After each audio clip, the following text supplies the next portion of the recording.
Hi everyone and welcome to Investment Research. I'm Simo, your equity research analyst. If you're seeing my video for the first time, make sure to subscribe so you don't miss my daily stock reports on SoFi. Okay, so today I'm taking you through a careful analyst look at SoFi Technologies, ticker SOFI. As of October 29th, 2025, I'll be transparent about the approach I use so you know how I reach conclusions. I follow the same components a professional equity research note follows: a concise top-line view, a look at the business and competitive context, a clear read on the most important financial and operating metrics, an investment thesis explaining why I would or would not own the stock, the concrete risks that could break the thesis, and finally, a valuation frame and practical recommendation you can act on. I will speak plainly and in real investor language so you can decide whether this fits your portfolio and your risk tolerance. Also, I will start with the trading level. First, the market snapshot and price action. As of today, SoFi shares are trading around $30.45 with volume of about 116.8 million shares. The stock is up about plus 1.50% on the day after opening at about $30.99, hitting an intraday high of about $31.40 and a low of about $28.80. And it sits near its 52-week high of $31.40 versus a 52-week low of $8.60. That recovery from the lows is impressive, and the active trading volume signals that both retail and institutional players are engaged. This is not a sleepy name. It moves on data and narrative, and right now the market is rewarding execution. Let's put the business in plain English. SoFi began as a student loan refinance platform and over several years has methodically expanded into a full financial services ecosystem. Today it combines lending products, personal loans, home loans, student refinancing, with a suite of financial services, checking and savings, brokerage, robo-advice, credit cards, insurance. The company also operates a technology platform business, Galileo, which sells payments and account infrastructure to other fintechs and banks. The strategic pivot that matters is the bank charter the company obtained, which allows SoFi to collect lower cost deposits, fund more loans in-house, and harvest larger net interest margins versus earlier fintech peers that relied heavily on third-party funding. That vertical integration is central to how management argues it will sustainably monetize member growth and scale profitably. Now let us review the most important recent results because numbers are what separates story from fact. SoFi reported Q3 2025 results showing record net revenue of approximately $961.6 million, up about plus 38% year over year, adjusted net revenue of $94,960,000, and GAAP net income of $139,400,000 with diluted EPS of 11 cents.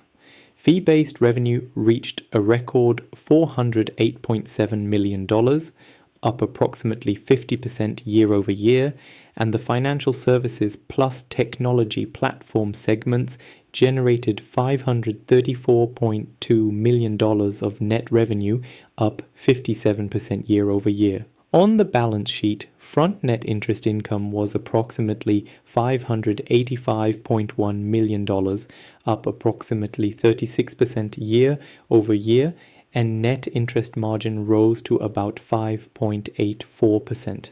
Membership additions were approximately 905,000 in the quarter, taking total members to approximately 12.6 million, up approximately 35% year over year, and product additions were approximately 1.4 million, bringing total products to approximately 18.6 million, up 36% year over year. Management also raised full-year guidance.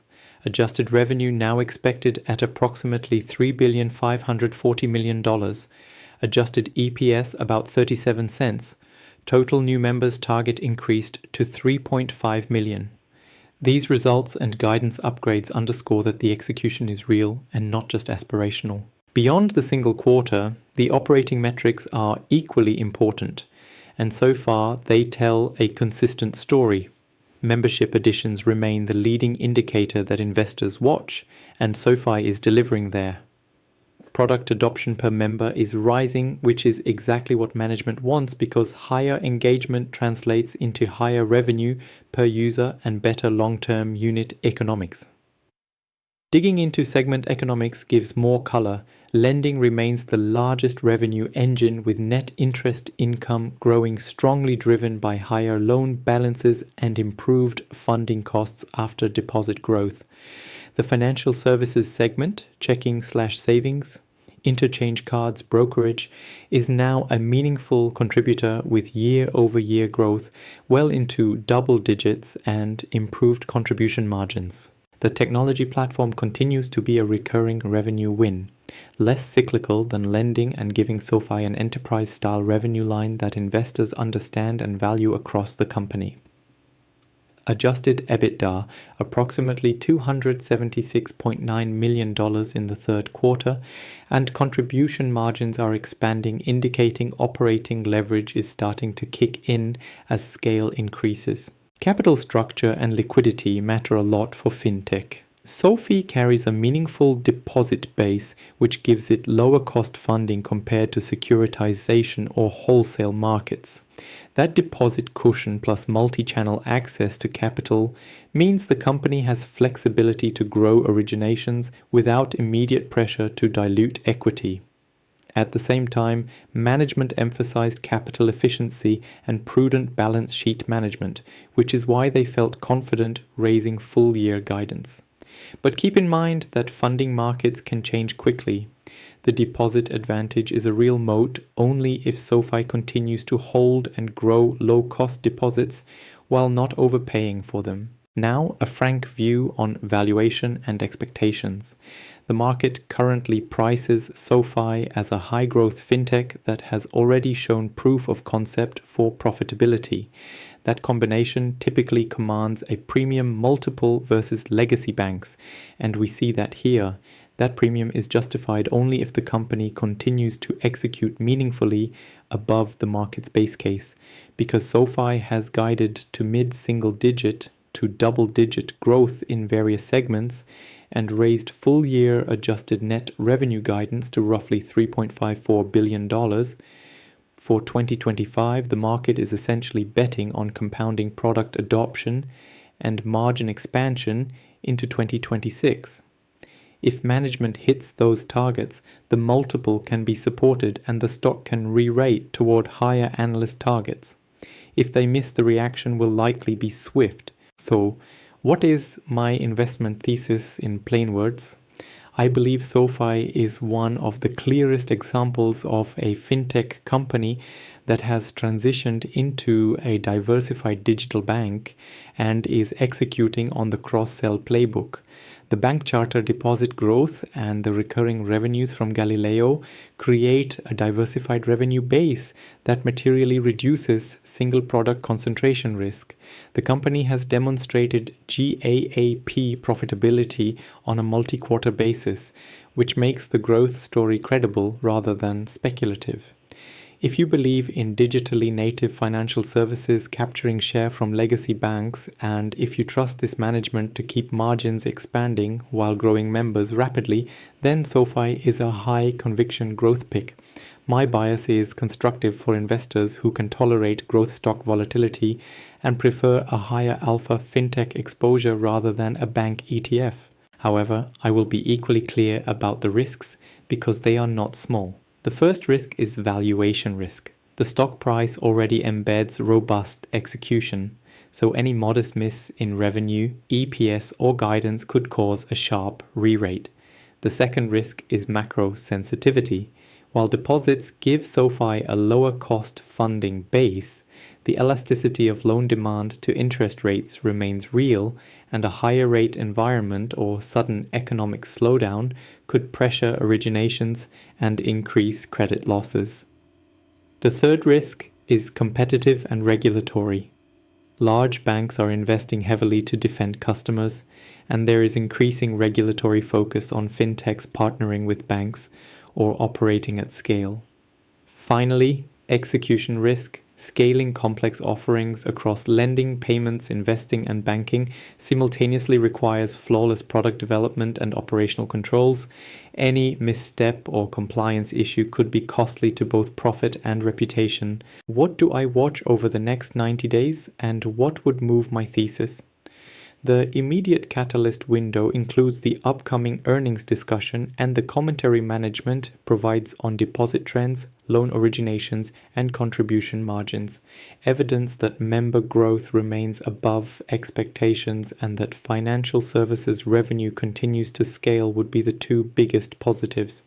On the downside, I will watch for signs of slowing deposit inflows, rising cost of deposits, or deterioration in net interest margin, and any guidance tone that turns conservative. Also monitor any material change in capital allocation strategy, including large M&A or share issuance.